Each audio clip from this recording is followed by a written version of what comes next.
Hey guys, it's Annie. I'm going to talk about my experience with celiac disease today.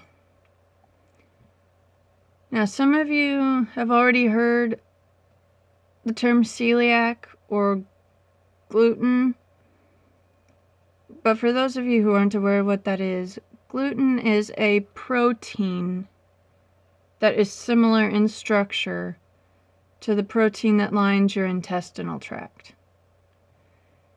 Gluten is found in wheat, barley, rye, and a lesser-known grain called triticale. Celiac is when your body produces antibodies that live in your intestine that respond to the presence of gluten by attacking the protein that lines your gut instead of the gluten. It's an autoimmune disease. And that means there's no cure. The only treatment is to go on a completely gluten-free diet. Now I'm going to tell about my story with celiac. When I was 15, I found out that I have a chromosome disorder called Turner syndrome. A lot of you don't know what this is. Turner syndrome is when one or part of one of the two X chromosomes in women is either missing, damaged, or partly missing. I happen to have the type where only portions of it are missing, called mosaic Turner syndrome. My case is very mild in that I exhibit no external physical indicators of it, but all my health issues are internal. Now, when I was 15 and I found out about the Turner syndrome, they told me that because of that, I'm at a higher risk of developing celiac disease later on in life. At that point in time, I was like, this is way too much info for me, a 15-year-old, to process. At that point in time, I had been homeschooled from 2nd grade until I finished 8th grade. So 9th grade, first year of high school, was my first year that my parents put me in a public school. They did that so that I would learn to socialize with other kids in a more natural setting. Because before, I had only interacted with other homeschool kids. And let me tell you, it's a whole different world. It's a lot nicer, a lot friendlier, and a lot less scary. But anyways, when I found out about the Turner syndrome, which I'll make a whole separate video about, I found out I couldn't have kids. And so when I heard that, and then they told me about possibly developing celiac later on, I totally put the celiac on the back burner because I'm like, too much painful crap to deal with right now. I'm not going to even think about the celiac unless I get diagnosed with it. So fast forward to the first week of January in 2014. My mom was scheduled to get LASIK eye surgery in Fresno, which is an hour from where I live. So I went and I took her to Fresno. We stayed the night there. She had one eye done the first day, then we went back to the hotel to rest, and then the second day we went back to the surgery center and they did the second eye. And then we stayed one more night, and so I drove us back home 2 days later. Well, the second night, I experienced a very, very jarring stabbing pain right here. It literally felt like someone was taking a butter knife and stabbing me with it as hard as they could. I had no idea what that was. It was totally unexpected. I had no warning signs it was going to happen. And it happened when I was eating some fast food chicken that we had ordered. Because who doesn't love fried chicken as comfort food? Anyways, so I was enjoying that, and then I got this horrible stabbing pain, and I lost my appetite, and I was unable to finish my food. And then we came home. Mom was still resting and recovering from LASIK eye surgery. Then about a week after that, probably around January 9th or the 10th, I went to Hometown Buffet with my dad and my brother for brunch. It's one of my favorite places to eat because you get to eat all the food that you want to, that you can fit on your plate and in your stomach. It's a pretty good deal to me. Plus, the variety of food is really good. So we went there. My gut was feeling kind of mad, but I was going to ignore it because I don't get to go to Hometown Buffet very often. So I was going to try and make the best of it. So we get there, and I order... Well, I don't order. I get some more of the fried chicken. And immediately, within 5 minutes of taking the first couple of bites, I felt more stabbing pain than before. So I ran to the bathroom, and I thought I had diarrhea. That's what it felt like. And then when I looked in the toilet, I saw that it was the color of yellow Sharpies. So I knew automatically that that was pure bile. Now, I haven't gone to medical school, but I am very medically minded, and I watch medical videos all the time whenever I want to. And so I knew what bile looked like, and I knew it should not come out like that. So I called my mom from the bathroom at Hometown Buffet, and I told her, I passed pure bile just now, and I'm really scared, because I know that's not normal. I must be really, really sick. Something's not right. Can you take me to the ER? And so we came home, and then Mom took me to the ER. I waited there 5 hours, and I told them all my symptoms.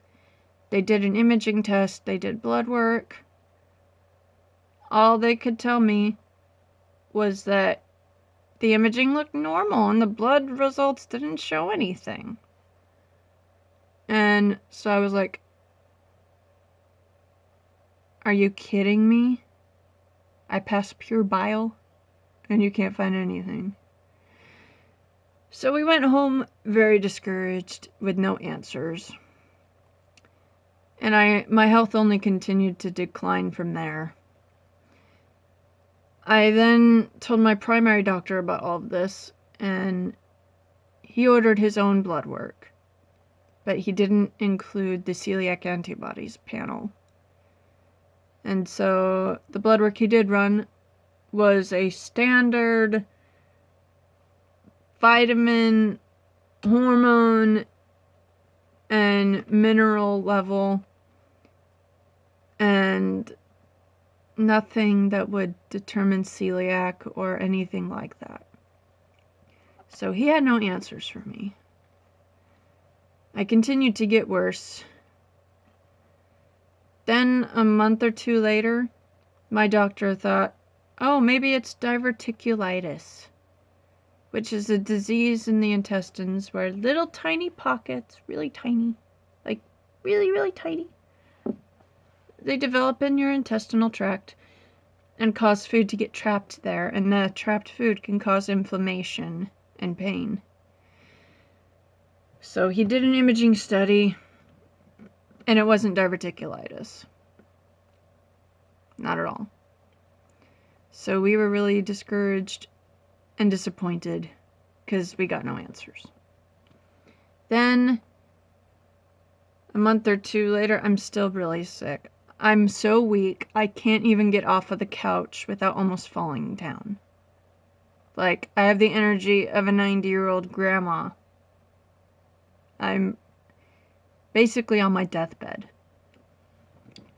My mom at that point started making me homemade soup to live on, which coincidentally was gluten-free, because she made it with rice or potatoes. No wheat, no pasta, no barley, no rye, nothing like that. and I very slowly started to get better. But then one night she made whole grain spaghetti. I'm half Italian, so you say the word spaghetti to me, I'm like, when? Gimme now! So I ate it, and the next day I got even sicker again. Now my mom had remembered the doctors before telling me that I could develop celiac disease later on in life. And the worsening of my symptoms after eating pasta just confirmed that to her. So she took me back to my primary, told him to do a celiac blood test. And I was very disappointed. Not only did I have every single antibody associated with celiac, but my levels were 10 times higher than the normal range. And all the staff members at my doctor's hospital were like, we've never seen levels this high before. How is this possible? And so I was very disappointed, very heartbroken, because I thought, my life has completely changed now. I can't eat like a normal person. My life will never be the same. So I was very sad. And the final confirmation for celiac is an endoscopic biopsy. That's where they sedate you, and they take a camera and they pipe it down your throat, down to your esophagus. And the camera looks and checks for any damage or erosion, and then they take this little surgical tool and they take a small sample of the intestinal wall, or the esophageal wall, and they do biopsies. And so I had that done at the Mayo Clinic in Rochester, Minnesota. My dad has family that lives there, and they offered to let us stay there. And so we were there for 2 weeks, making day trips almost every day there to do testing for that and to check up on my other health issues that I had.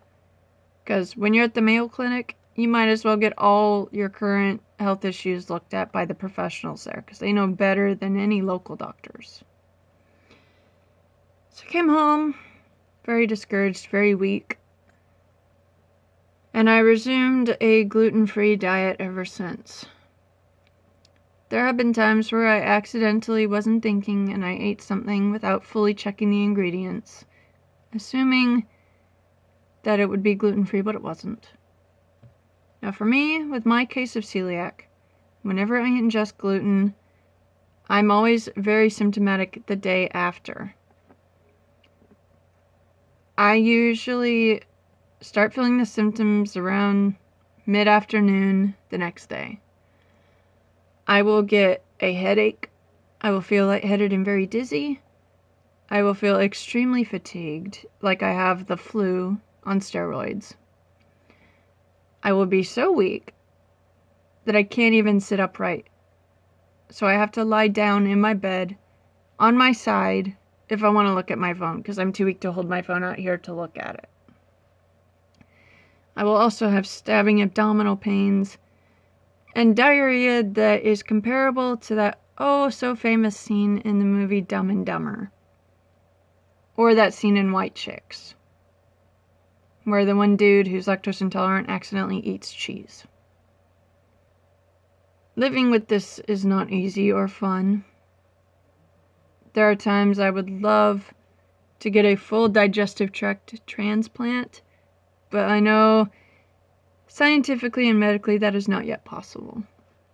Along with the celiac, I have irritable bowel syndrome, and I have GERD, or gastroesophageal reflux disease. And so living with 3 digestive tract issues makes life very challenging. Eating out is always a gamble. Some foods will claim that they're gluten-free, but they will be made on the same cooking equipment that food with gluten is cooked on. And so then you get cross-contamination, where the gluten gets transferred from the one food to another. Now, to protect myself from that, I am able to take these pills called Glutenese. You can see right here how it's spelled. And they're available at any pharmacy over the counter, and they help protect you from cross-contamination. I usually need Glutenese whenever I order pizza from Domino's or Blaze Pizza. And their gluten-free pizza is cooked on the same equipment as the regular, so it still touches gluten. And so whenever I eat at Domino's and I get the gluten-free pizza, I have to take the Glutenese. Otherwise, I will be very sick the next day. Now, Blaze Pizza is really good, and it is less expensive than Domino's. And they will actually change out their gloves and wipe down the cooking equipment before they process your pizza.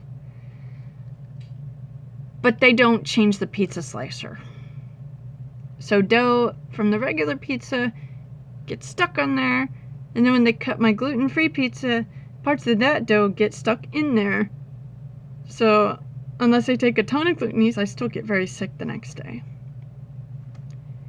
So I'm looking forward to the day when a pizza company arrives that is completely gluten-free and totally safe. Because I go through Glutenese pills pretty quick. But like I said, it's not totally safe.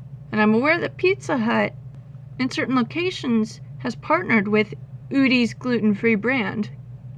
So their gluten-free pizzas are cooked on totally separate equipment. So there is no chance or risk of cross-contamination there. Fortunately, the pizza in my area, they don't do the gluten-free. So if I want to eat pizza at all, I still have to take the pills. Now, if you, person watching this, or if you know someone who has celiac, go ahead and leave a comment. Tell me your story, how you got diagnosed, when you got diagnosed, and what your symptoms are if you get glutened. And if you know someone, tell me their story. Give me a like if you struggle with celiac or other severe digestive tract disorders.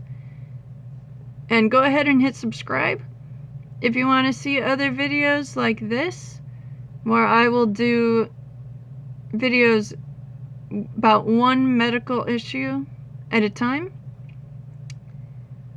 And I will do other videos besides this. I do prank call scam videos.